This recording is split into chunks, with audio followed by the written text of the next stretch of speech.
All right, here we go. So welcome to our online launch of brand new strategy or approach in the IBC's church multiplication efforts, and we call them church multiplication networks. We're launching church multiplication networks. This is, this was planned to present to you and engage with and roll out with you, sitting next to a beautiful seaside.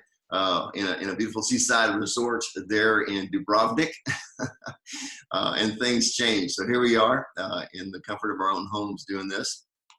So church multiplication networks, let me just tell you real briefly what they are, and then I'm gonna step back with some background information and then come back to them and explain them even more so. So church multiplication networks. What are CMNs? Well, CMNs, they exist to encourage, they resource, to help facilitate, to support, to equip and challenge, spur all of us, all of our churches on to plant churches that will plant church planting churches. It took me a while, but that's as many times as I can get church planting in one sentence, all right? We want to encourage all of us and support and challenge us to all of our churches to plant churches that will plant church planting churches. So you should see what we're all about there, the emphasis. So the network will exist to do all of those things and more. Whatever we can do for whoever wants to be a part of this to support, encourage, challenge, and help get more and more churches planted, disciple-making churches. All right, who is a CMN for? Well, they're for parent church leaders, not just the pastors, but parent church leaders. Is for potential parent church leaders or leaders of potential church parent churches, church planters, church plant teams, team members, anyone and everyone with any desire whatsoever to play any role, big or small, in seeing churches multiply more and more disciple-making churches. So if we wrote that correctly, then that should include absolutely anyone and everyone who is interested, who has a desire to be a part of seeing more churches planted in the IBC and elsewhere.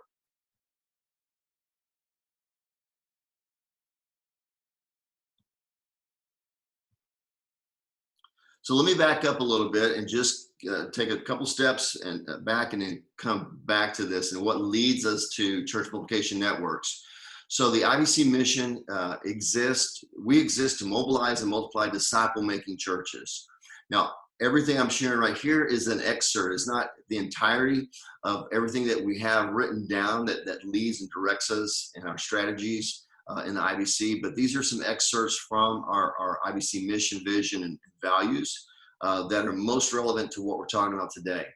So when it comes to our mission in the IBC, to mobilize and multiply disciple-making churches, what I really want to highlight with us briefly this morning or today is that we have a deep desire to join our missionary God in what he is already doing, what God is already doing in the world, okay, and recognize that he's sending us, all of us, together with one another and with others. So hang on to that, part that our mission is. In the midst of our mission, we have a deep desire to see and to join as God invites us into what he is already doing. When it comes to our IBC vision and how we're going to accomplish that mission, we envision a movement of global-minded churches that are reproducing three things: reproducing healthy disciples, making disciples who make disciples, healthy leaders who reproduce leaders, and ultimately congregations or churches that reproduce congregations. And again, there's so much there in our vision. I don't want to take time to go through all of it, but I just wanted to highlight a few things that are most pertinent to our church multiplication, and in particular, church multiplication networks. One is that part of our vision is to help churches keep their focus on making and multiplying disciples. So that's a primary purpose for church multiplication networks, is to make sure or to help one another keep that on our forefront.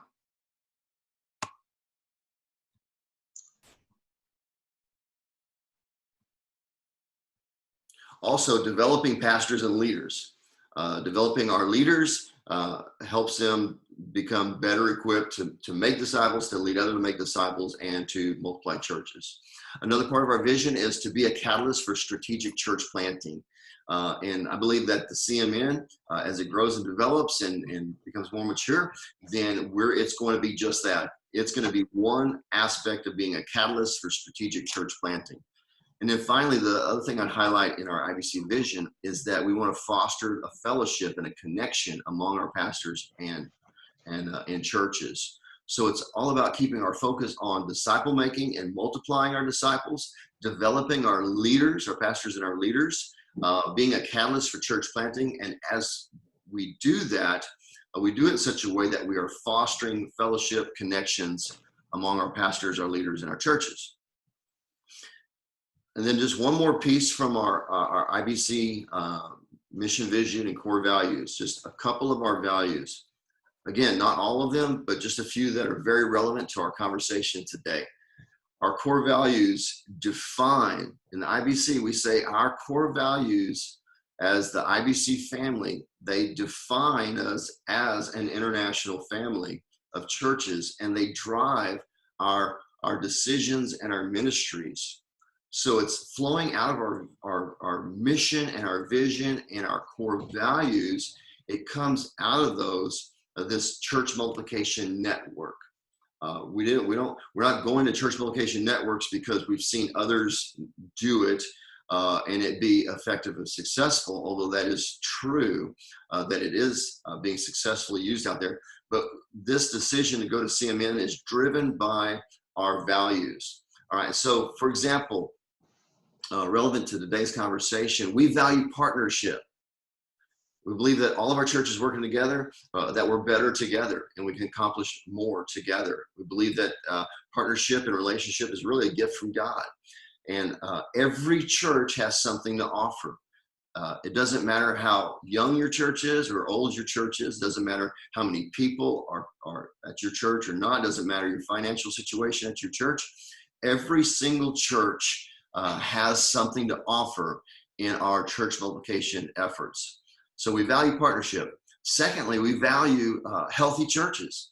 We believe that the local church, again, something I want you to really hold on to for the sake of our conversation today. It's the local church that is God's primary means of presenting the gospel and establishing his kingdom. I love the IBC. Many of you know that about me. I eat and breathe the IBC. I'm a product of the IBC. So I love our church family, our family of IBC churches, but it's not the IBC as a convention that's the primary thing. It is the local church that is the primary means of presenting the gospel and establishing kingdom. So our efforts focus on the local church. And then finally, we value church planting. We believe that every church should be involved in some way. And again, that is a major reason why we're going to and launching this brand new church multiplication network, because it provides a venue, an opportunity for every single church to be involved in some way, all right, with our church multiplication efforts. So just a little bit there with our IBC mission, vision, and core values that's driving our efforts in this new approach to helping us plant more and more churches.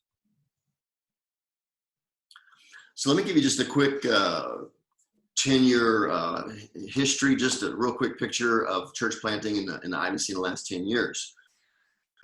So we weren't doing much in the way of church planting about 10 or 12 years ago.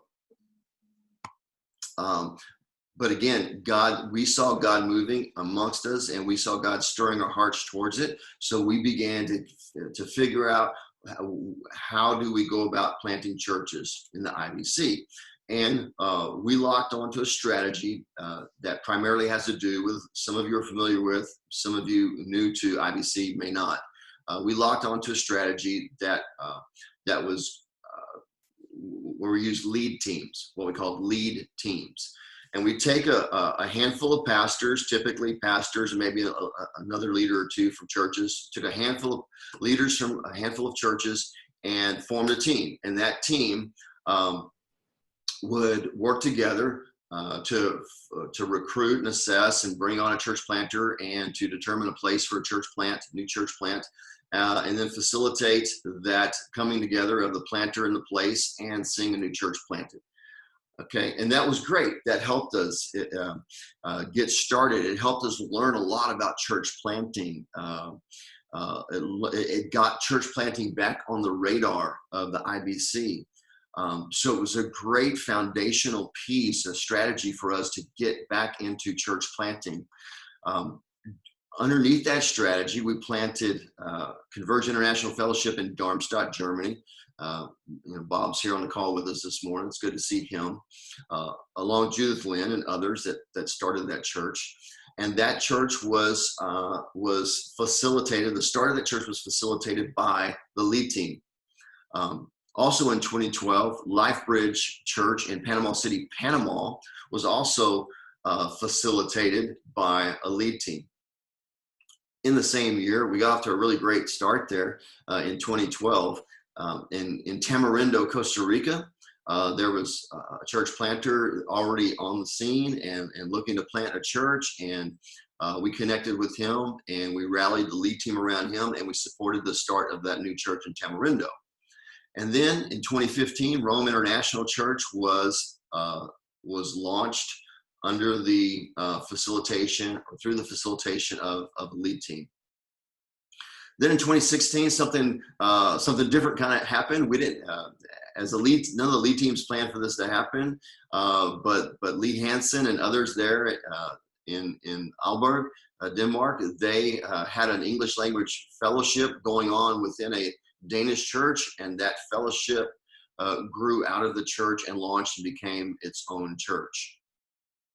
Now, something different happens also in 2016 with Waypoint. Waypoint Christian Church in Kaiserslautern, Germany. It wasn't planted by a lead team. It was planted by Frontline Community Church. Then in 2018, a new church in Vicenza, Glace Community Church, was also started under the facilitation of a lead team. And then 2018, IBC Bonn, International Baptist Church of Bonn, was planted by IBC Cologne. And then also in 2018, EIC Turns in Paris was planted by EIC Ruel, Paris, France.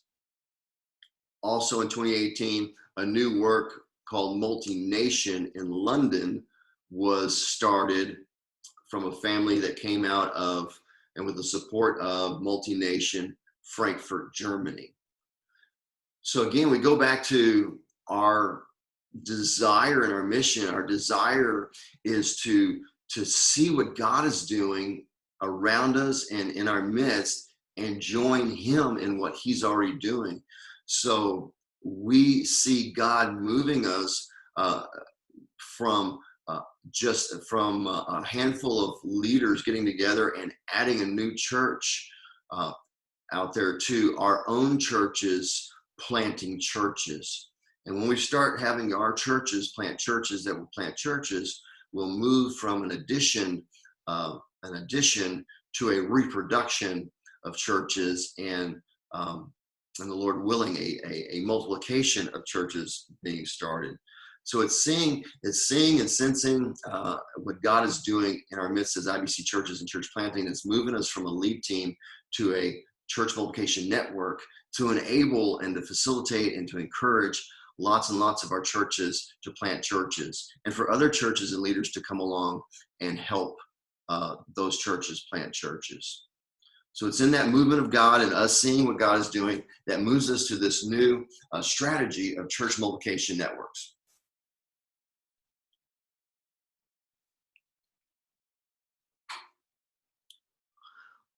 Let me also throw this in there. When it comes to these churches that are now planting churches in the IBC, almost every one of them, when I've asked them or they've talked to me about their church getting a vision to plant a church, so much of it came out of what we were doing with the lead teams. So that's just another great thing that our lead teams provided was it brought it to people's minds. It put it on the church's hearts and minds to plant churches. Right now, I know at least a handful of churches that are in the process of planting churches as we speak, but they're not on the list. But they're churches planting churches. Last fall, some of you may have been there, some of you worked there for sure. Last fall at our annual convention meeting there in Madrid, I asked there in Naples, I asked the question, I said, how many of you in this room, and I asked this entire room, how many of you in this room can see yourself or your church planting a church, out of your church, planting a church in the next 3 years? And I should have took a photograph. I should have took down names so I could circle back, but I didn't. But I do know this, that there were over a dozen churches represented by the people who stood up and representing, answering the question, yes, we can see ourselves, we can see our churches planting a church in the next 3 years. And so that was very exciting to see that. And again, that is part of why we're going to the Church Multiplication Network, to help facilitate those opportunities for all to plant churches. I want to share one more slide, and then I'm going to come out of the slides and ask for some of your input so we can dialogue a little bit more. So be patient with me as I talk just a little bit more to you. If you remember, let me just show you. You see my diagram here of kind of the way an IBC lead team operated. We had individual churches where primarily it was the pastor or another leader that would come together, form this team of 5 to 7 people or so, and their efforts would result in one new church being added. Praise God, a new church, disciples being made. So that's kind of what it looked like. Under the Church Multiplication Network strategy, it would look more like this. It would look more like this. We have churches and people coming together in a network to encourage one another, to collaborate ideas, to share information, to equip, to challenge, to support individual churches' efforts to plant or start new churches. And so instead of a group of leaders working to add one new church, here we have the potential and the possibility and the vision for many churches to be starting new churches, many new churches all at the same time. So again, getting to beyond addition to multiplication. But I also want to point out, in addition to churches being planted by churches, we also can have people from various churches that maybe they don't necessarily feel or sense from the Lord that right now is the best time for their church to move out and plant a new church themselves, for whatever reason that might be. So what we have the opportunity for them to do is to come along and support another church that is taking steps to plant a new church. So people maybe at one church, again, their church not ready to plant a church themselves, can be completely involved, invited in, and partner with another church to help that church plant a new church that will hopefully plant a new church. So again, I'm trying to emphasize that there is a place at the table for everyone, and everyone is needed. And everyone has something to contribute, and everyone has something to add to our church multiplication efforts. Even though your church may not be right now ready to plant a church yourselves, you may just be or have exactly what another church needs in order to support and plant a new church. Or another way of looking at this is let's say that your church is ready to plant a new church, and you have, and praise God, you're well equipped and well resourced. And you might even think that you don't really need any outside help in planting this new church. But I would encourage you, in the spirit of partnership, in the spirit of the IBC family, in the spirit of our values and our core values, I would encourage you to invite someone in, whether you think you need them or not, but invite someone in to be a part of your church planting effort. I think they'll bring something to the table, but also you're allowing them to come alongside and experience and engage in what you're doing in your church to plant new churches, and that can help them and equip them for their future efforts as well.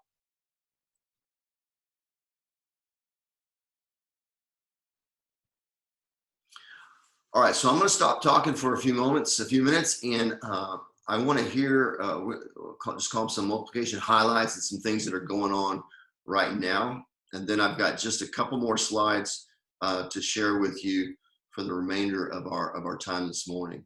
So, oh, thank God. See, you're all still there. Well, I had the slides up. I couldn't tell if anybody was here. I was worried I was going to come back and everybody had left the meeting. Y'all are so nice. Let's see.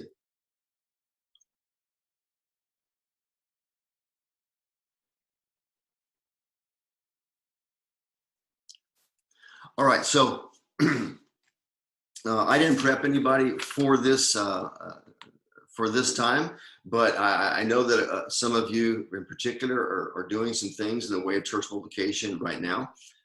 So Paul Grenier, hey Paul, good to see you again, brother. 2 days in a row, and so I know that you guys had some stuff going on, a new small group with some ideas about what that small group might evolve into someday. And so could you just share a moment or two? Could you share what's going on there? Yeah, sure. It's exciting to see that although on the surface it looks like the pandemic is slowing us down, actually I think that on the grace of God, he's of course building under the surface. So what happened was we, just over a year ago, we were led to start a new student life group in Bremerhaven, which is it's actually 40 miles from Bremen, but it's connected to Bremen because it's the harbor city. It's where the actual port of Bremen is. So the two are under the same state rule. And a lot of students are there, international students, and some of them were coming to us. So we now have a very vibrant group of 13 students who are very committed. And it was started by a new student, a Nigerian guy called Mishak, who's very mature, very gifted. I'm sure actually has something that God's going to lead him into way beyond his studies, probably in ministry of some kind. And he's got a heart for Europe too. So it's interesting to see what's going on there. I imagine there's something beyond that's going to come from him, with him.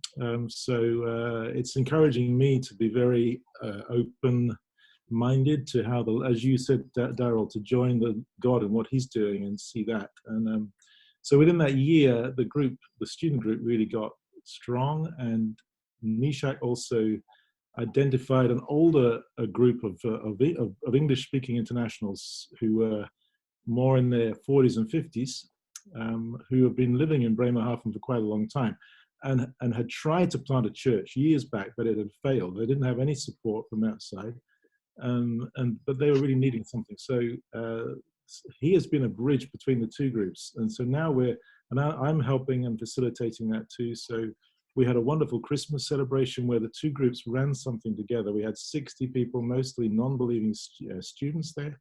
Very clear gospel presentation. So a great movement going on.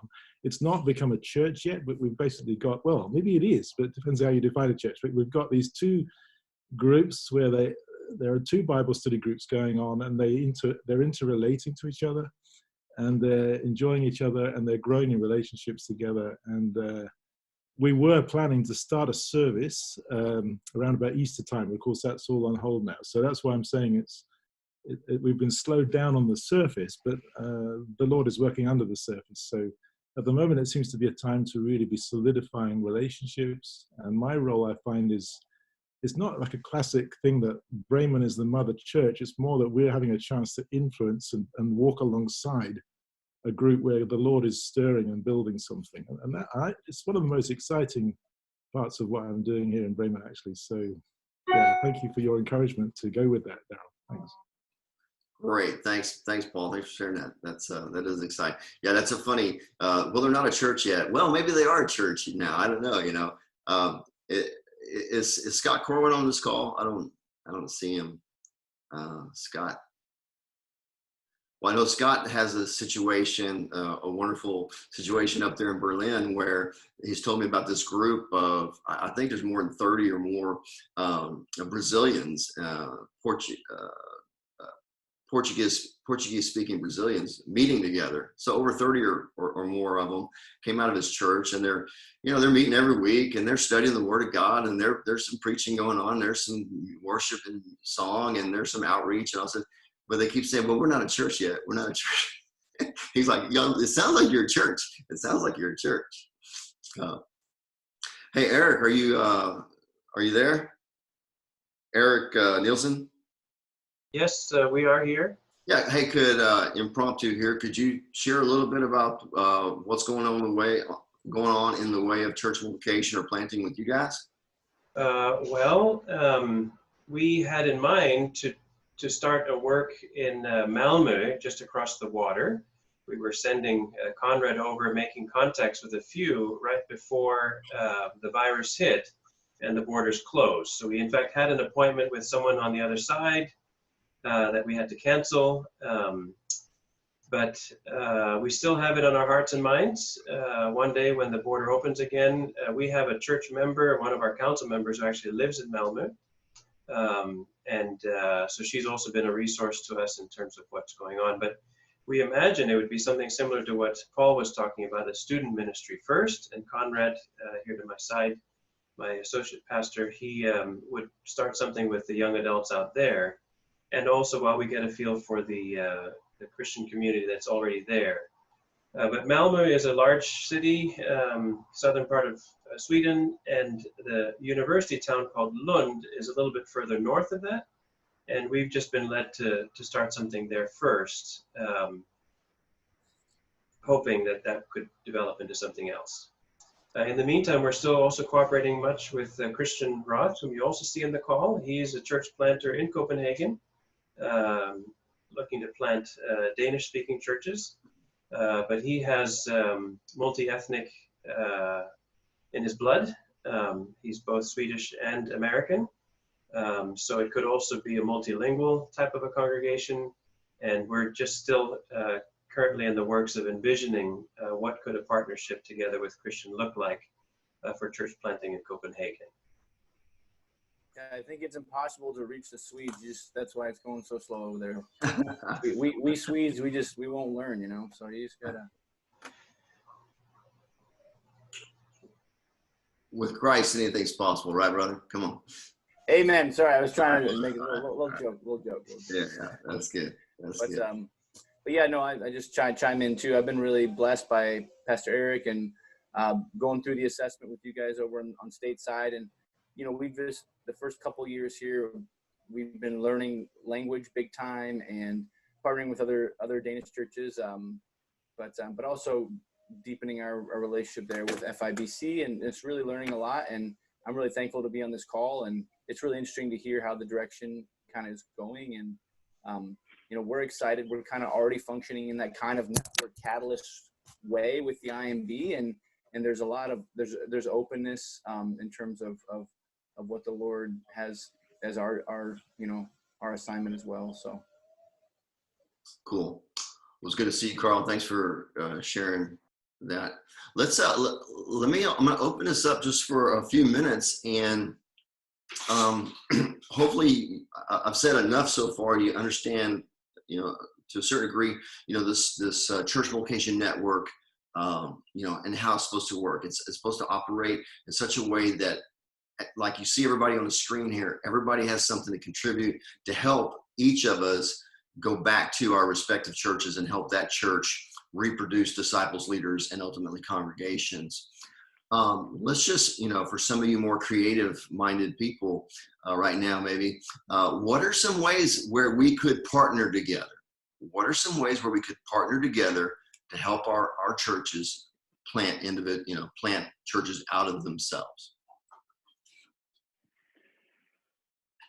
Daryl, ICF and Oberursel, I think, sort of got the virus, the church planting virus. Good virus. Because we were, several of us were involved with the lead team when we started out, and we've done a number of feasibility studies, and it was through that involvement that I think there was a growing desire to, for us to plant a church. And in the midst of all of that, God brought Sam and Des Dyer to our area, and first they were working with refugees, but then they felt a calling to plant because they were part of our church. It just dovetailed into a perfect partnership, for us. But the IBC has helped our church by providing the assessment for Sam and Des, and we want to work with IBC as we continue that church plant. They've been meeting. The core group has been meeting. They haven't officially launched, partly because of the virus. Now it's hard to have a public meeting, impossible to have a public meeting. But they're sort of waiting on that. But that's their next step. So that's been good for our church. Good. I just want a quick comment on that. A lot of good stuff Jimmy just shared there. One thing, the church planter assessment. So their church planters were assessed by a group of assessors. Many of you on the screen right now were there and serving as assessors. And that's something that the church didn't do on their own. Maybe they could have, but they didn't. It was where other leaders from many other churches came together to partner together to accomplish that task of assessing the potential church planters. So that's one of the great ways that we've done in the past and will continue to operate in the future, and in a way of partnering together and helping one another and supporting each other in our church planting efforts. Somebody else, what's some ideas on how we can partner together?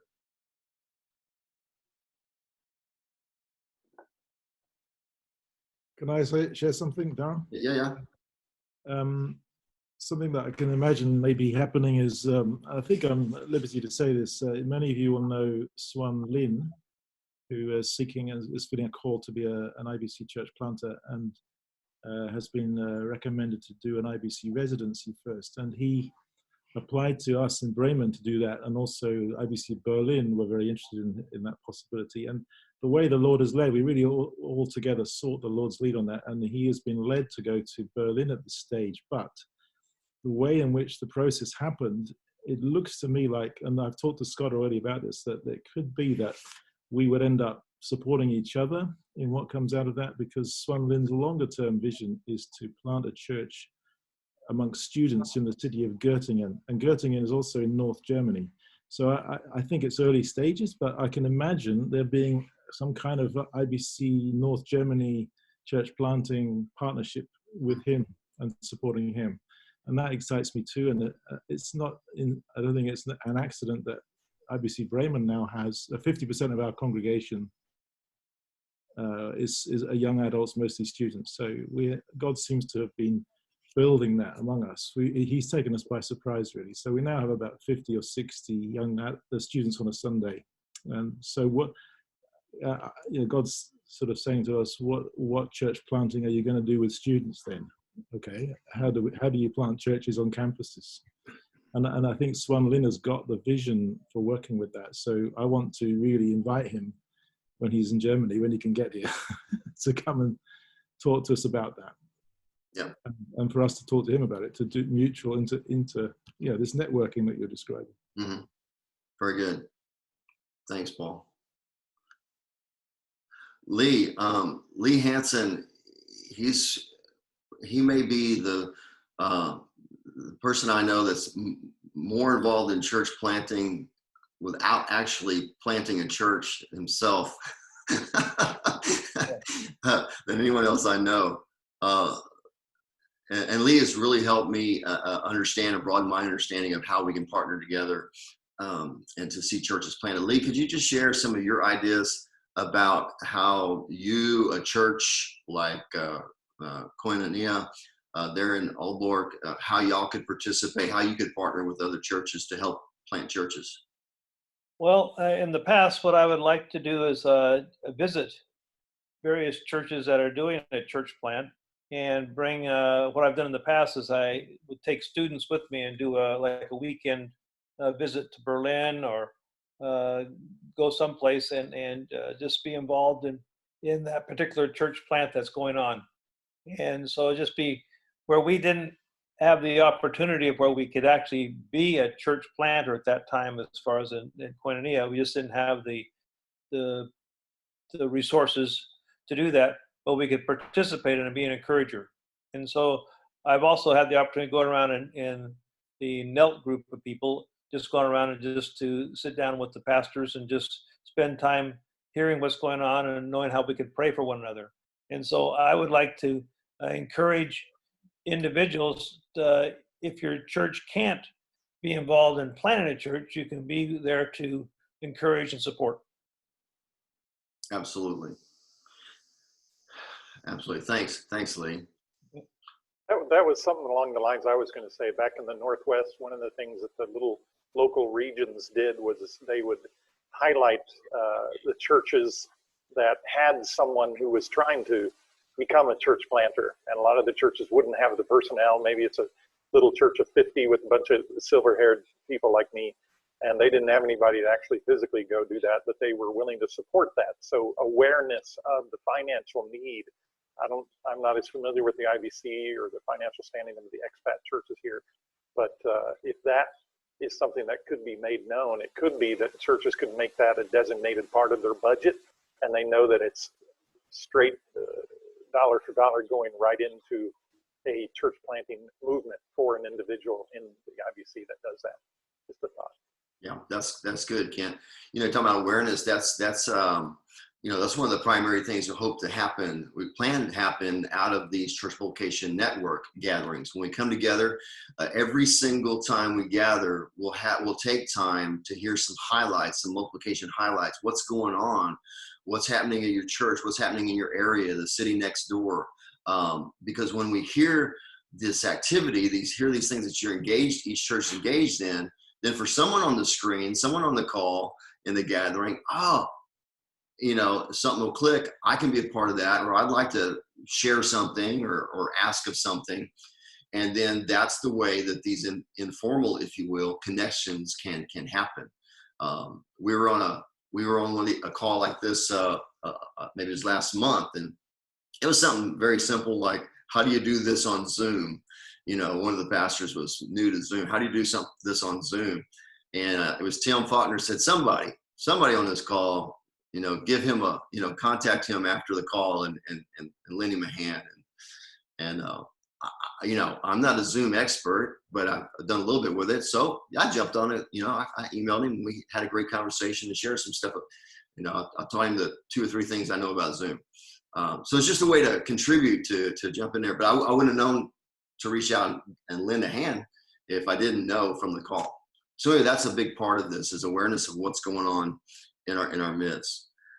There is an infinite number of ways that we can connect with each other and partner and come along, whether it's some financial resourcing, where it's a physical, like Lee was talking about, a physical connection where you take some of the people in your church and you go to that other church and participate in whatever they're doing in the way of church planting, whether it's, the help with a feasibility study. We'll talk about that in a future meeting, whether it's to help with an assessment center or some training, or there's just an unlimited number of ways that we can partner together for the progress of the gospel in making disciples, making leaders, and making congregations.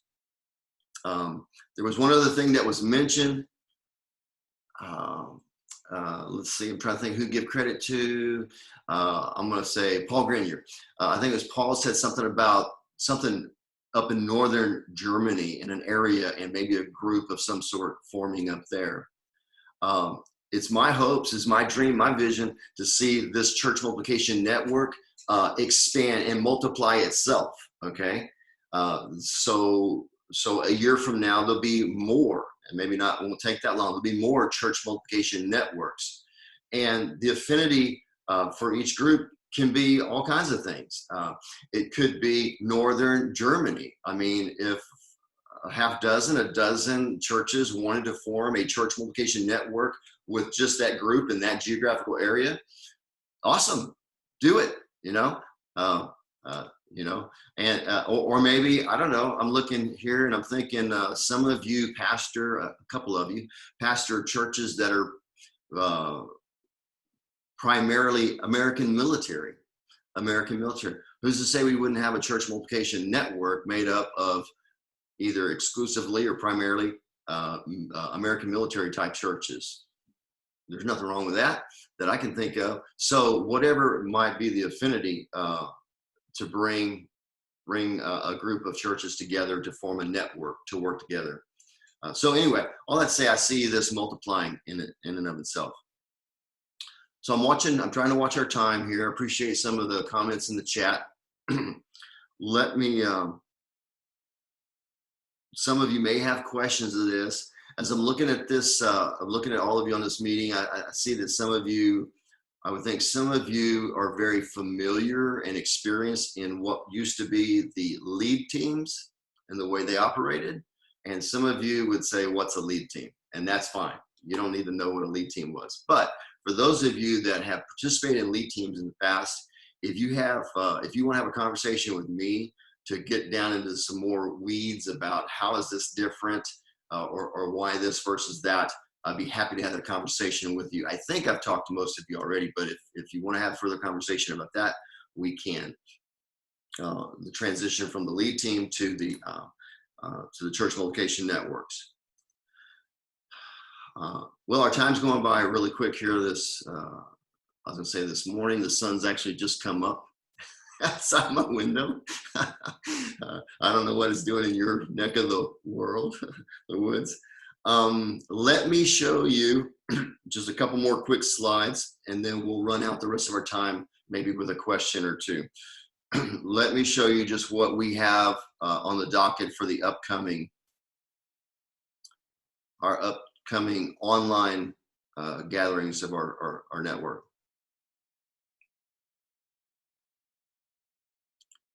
So next month in May, we're gonna jump into the deep end of the pool, and we're gonna talk about some things like, do we make disciples to plant churches, or do we plant churches in order to make disciples? Is it some of both? How does that work out? What's that look like? What does a church or a church plant look like? Now, that comes back to, I think, Paul's comment about this group. Are they a church? Maybe they're a church. Maybe they're not a church yet. I don't know. What does a church look like? What does a church plant look like? What are the many ways that a church plant might look like? So we'll jump, like I said, into the deep end of the pool, into that conversation, and it'll be the beginning of many, many more conversations, going from the theoretical and philosophical to the nuts and bolts and the practical of disciple making, reproducible disciple making, church planting, and hopefully a variety of ways that we can go about that. So that's coming in May. In June, we're going to talk about partnership and how we are better together. We'll talk about things like how we can continue to conduct feasibility studies in a partnership effort, assessment centers, how we might set up and do some training events, partnering together amongst our churches. We'll talk about residency programs. Several of our churches are doing that. The IBC, Judith Lynn, hopefully will be on the call with us then to talk more about the IBC residency program and how we can partner together in these residency programs. And again, many, many, many more ways that we can partner together to see our vision and our mission accomplished. So that'll be coming in June, and then in July, we're gonna touch on leadership and people development. We're gonna talk about a variety of things, but we'll be talking about different tools that we can use. The primary, at least my personal not conviction, my personal hopes for any conversations we have on leadership development, people development, is that it's something that you can, as a church leader, can come to one of our calls or our gatherings and get something from that call and walk away and use it that very day or the next day. So something very practical. Maybe it's simple and easy to understand and easy to apply, but it has significant potential and significant potential for impact. So we really want our time together in a 1 hour online church multiplication network gathering. We really want it to be a value added thing. All right. And so I will be soliciting your input and your feedback, because I want these to, I want you to put these on your calendar and make them a priority, because you know that you're going to come, you're going to be encouraged, you're going to hear something good, you're going to learn something, you're going to have a takeaway that you can apply right then and there. So our church multiplication leadership team talked about this, and these are 3 of the biggest areas over the years that keep coming up as the opportunity for improvement and learning and taking action on it. And it is leadership, it is partnership, and it is, of course, disciple making and church planting. All right. So we have about 5 minutes left. And how about let's take a few minutes for a couple of questions or thoughts, ideas, open forum for everybody. When will you send out the actual dates for those in each month? As soon as I coordinate that with the IBC office and make sure there's no calendar conflicts. All right. But will it also still be Tuesdays though? Is that what we're expecting? That's going to be, yeah, Eric. I'm gonna ask